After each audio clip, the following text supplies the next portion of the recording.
Spadaro has been teaching multiple dance styles for over 30 years. And he'll tell you that you can learn to dance regardless of age. Today we're going to learn a bit about progressive dancing, which means you don't need a partner and you get to meet and make multiple friends. And my main thing is about people meeting people, so we would always do progressives. So one of your main philosophies is you don't need a partner. No. The whole thing about this is you form a circle. We do a lot of movement, but even in our socials we would do progressives, stop the music, and then the guy doesn't have to ask the girl to dance and maybe get rejected, and the girl doesn't have to wait to get asked and maybe not get asked. They dance, and a lot of times people you would not normally dance with, you just find they're really fun, or they're really good dancers, or you click in one way that you didn't think you would, and you may not have a relationship, but you have a friendship. And that's what a lot of my classes are about. Groups of people meet each other, they leave my classes, but they stay friends. They go out for coffees, and they don't always stay with me forever, but the whole aim of this is to build friendship. If you learn to dance, that's a bonus. It's a pure bonus if you learn to dance, but it's not about learning to dance. It's about people meeting people, having fun, and then they'll go out and exercise, they'll get fit, they'll go and do things together rather than stay at home, watch TV, what happens. Can you explain to the viewers what a progressive dance is? Progressive dance is you dance with one partner and you'll do a little sequence, and then you'll move on to the next partner and you'll do a little the same sequence, you do over. Normally in our dance classes, as we teach a routine, we do that. We teach a routine, move on, and so there's a constant flow, and if there's not enough partners, then you'll only have a partner for one sequence, and then you move on to the next one sequence. So now we're going to do a breakaway. We're going to add a breakaway to that. Actually, move down one, please, girls. Move down. All right. And we're going to do a basic and a breakaway. A breakaway is when you, on the one, you're still holding. Then before you go onto the side, onto your right foot leaders and left foot followers, you actually release the hand on two and just move diagonally across to create a little bit of space. And I will call one, break, two. Ready? And one, break, two, and back step. Beautiful. All right, so now we're going to put the basic and the breakaway together. All right, the first one you hold on, the second one you let go. A bit like a relationship. 5, 6, 7, 8. Basic, two, keep holding. Breakaway, two, back together. Basic, two, keep holding. Two, back together. And one, and two, and back. One, break, two, back together. Now we're going to swap partners and go. Ready, and 5, 6, 7, 8. Well done. And the beauty of a progressive is when you've gone around 6 or 7 times and you've looked at somebody in the face and you're smiled and you're holding hands and you're laughing, they feel like old friends.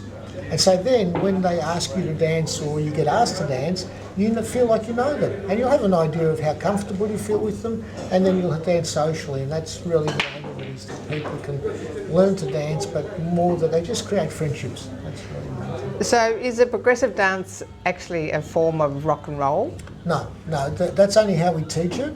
The other dances that we were doing, the partner dances, they can become progressives, and they're sequence dances. They're called sequence dances. Now, progressive dance, in the sense, is a sequence dance. You learn the sequence, move on, and it's fixed. And so what would happen is, when you do a progressive cha-cha, everybody knows. They all get up, they all do progressive cha-cha, and then they do that. Then you do the progressive jive, and you do that. So it's just a way for everyone to move around and just meet everyone.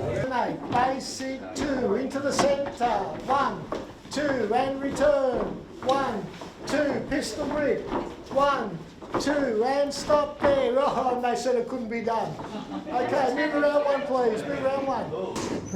Hi everyone, now we've got this lovely Naomi here with us, and she's got a really interesting story to tell us about how dancing has really changed her life since she had a nasty accident and a spinal reconstruction. So welcome, Naomi. Thank you. Yes. So tell us what happened to you. Oh, well, long story short, I fell out of a tree at home and I spent 10 years in pain. So in the end I had to have a reconstruction, and they told me after the surgery that it was bad enough that I wouldn't go back to sport, that I'd only ever walk or swim, which I hate both. So that was pretty depressing, yes.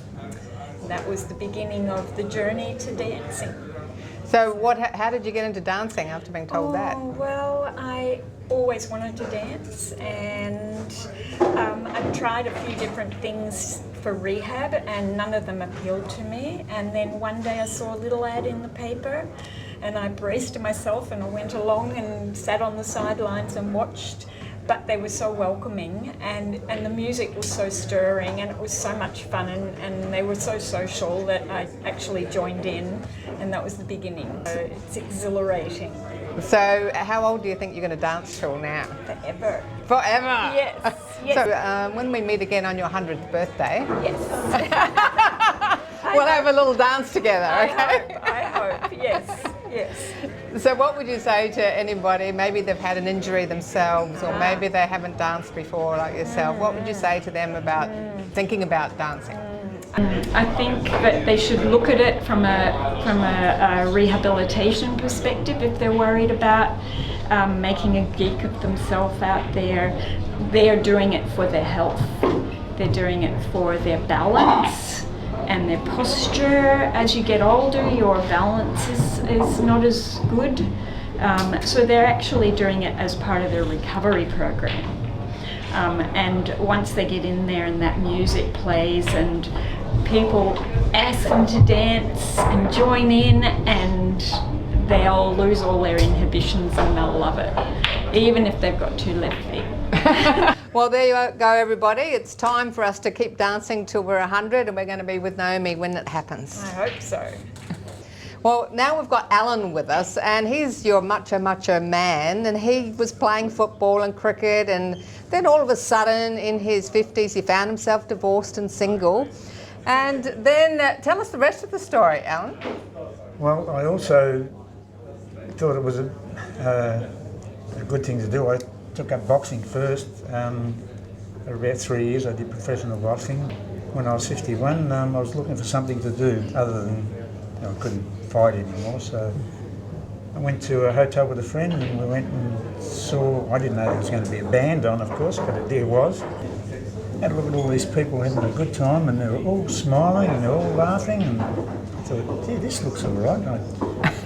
Not that I ever thought I would be a dancer, you know.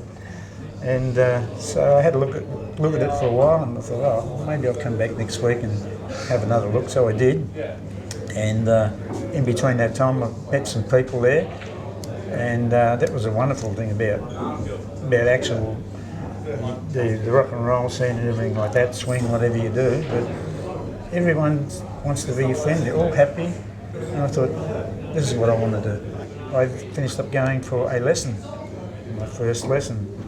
The first lesson was, doing what they were doing, but I thought, I reckon I can do this. It was like a big challenge, and I started, and it was within 2 or 3 months I'd done 10 lessons, and then I met my partner together, and we're still dancing together. Wow. And there's no look back. I mean, my life has just changed so much. I go everywhere, every year. Every year I go to Queensland, go to country places, and just everybody enjoys themselves. And it's a wonderful, and we have some wonderful friends over the years. It's just so good, you know. I thought, I wish I'd have done this, 50 years ago. But I'm just happy all the time. This thing's so good, and you just go out dancing and you have fun, and you meet people, and they're all having fun. And some of my friends have, over the years I haven't seen for a long time, catch up with them, talk to them, and they said, "What are you doing with yourself, Alan?" I said, "I'm retired and that now, and what do you do with yourself?" I said, "I dance." And they all go, "You're kidding, You can dance." Oh, okay, yeah, I think I love it. Awesome. It doesn't matter what age you are, whether you've got some physical limitations or whether you think you've got no coordination. Why not give dancing a go? Check out the Red Hot Rockers on the website carolohalloran.com. And if you or someone else you know has found yourself suddenly single, please check out Christine Williams at carolohalloran.com. Please join our Facebook group and YouTube, Over 50 So What, and you'll never miss an episode. Keep moving, keep grooving. I'm Carol, over 50, so what?